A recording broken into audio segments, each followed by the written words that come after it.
Oh boy, the Halo remake. I just want to get this out of the way early. I played the PC version on Steam 2 days after the official release, and it's horrible. It's broken, it has a horrible film grain that can only be turned off with mild coding in the engine INI, and once you do, you actually find out that it was covering up a whole lot of graphical artifacts that honestly make the game look worse. It's an absolute pile. As for the game, is Combat Evolved Remade? If you want to hear more about the story or my feelings on Combat Evolved, check out my retrospective on it, the link will be in the description. Halo Studios, or 343 with a pair of mustache glasses on, took what I like to call the file approach to remaking the game. Basically, they took a file to all the edges of the game, making the low spots far better, but also taking the high spots down a bit too.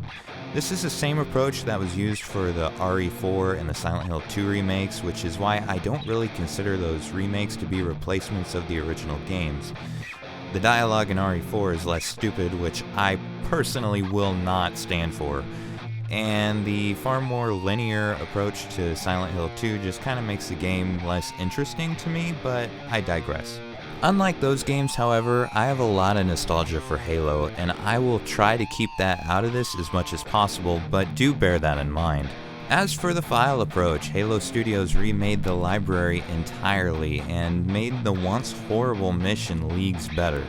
On the flip side, however, they let Steve Harvey absolutely flatten Sergeant Johnson's iconic speech. Once again, it is our job to finish what the Fly Boys started.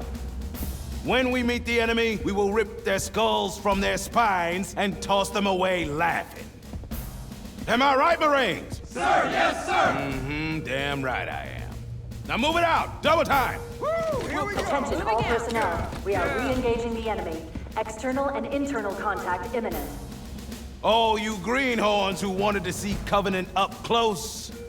This is gonna be your lucky day. They thinned out the absolutely ridiculous amount of hunters in the Silent Cartographer, which is nothing but a net gain. However, they also took away one-shotting the hunters with a magnum.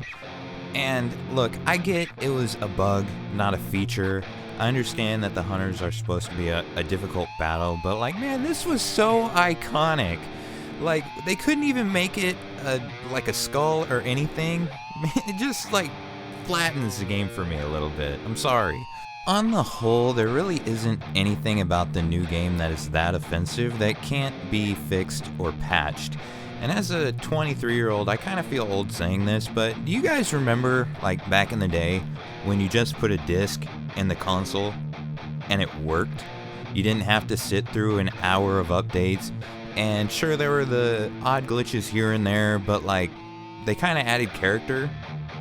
I don't know, maybe that's just me.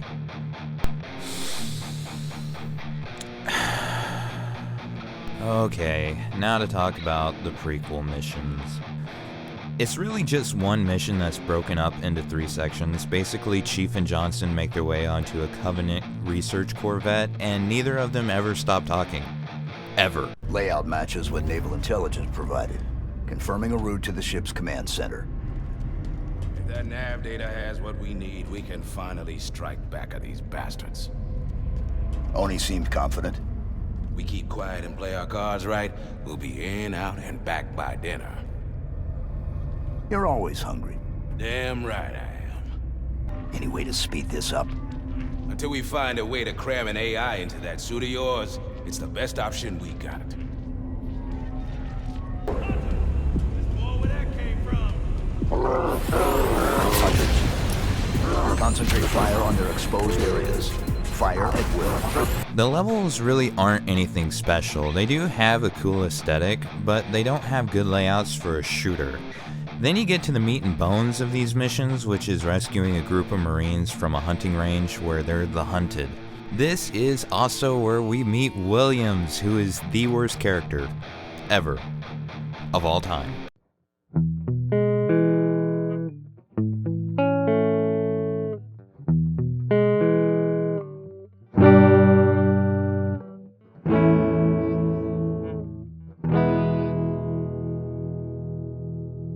Now, I know that the internet's a bit split on this take due to her being an ODST and the ODSTs not liking Spartans in the early days, but I really don't think this makes her character any better.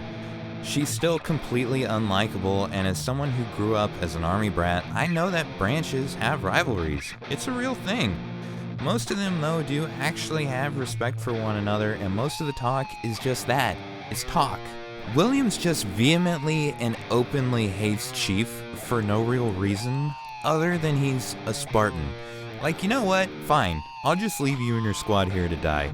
Dos Vidonia. The thing here, in my opinion, is whether or not you think her being so outwardly hostile for Chief for no reason is okay or a good decision. That doesn't change the fact that her character arc was way too hasty to be reasonable, or that, spoilers here, I and many others were all too happy to see her die. The game plays it like we should be heartbroken. Why? Every time she spoke or opened her mouth, she just brought down the mood with her hatred towards the differently augmented. Basically, the game isn't bad. I mean, it's at its best and most enjoyable when it's Halo CE, because Halo CE was a great game. But not whenever you get to keys and the level is such a buggy mess that you have to start over a time or two because you just get a glitch that soft locks you. Or whenever the game starts adding its own characters and worse writing and missions and levels and everything that's bad about it. If you want to play Halo 1 and you don't have the ability to do it, just buy the Master Chief Collection. It's $10 less. You save money to buy Halo 1 Anniversary, Halo 2 Anniversary, Halo 3, Halo 3 ODST, Halo 4, Halo Reach, the multiplayer, Firefight, Forge, and Theater modes that come with all of those games, and the far superior version of Halo 1. It's not superior in every way. I did try to give praises where praises were due on this remake, but I'd still play that over this remake.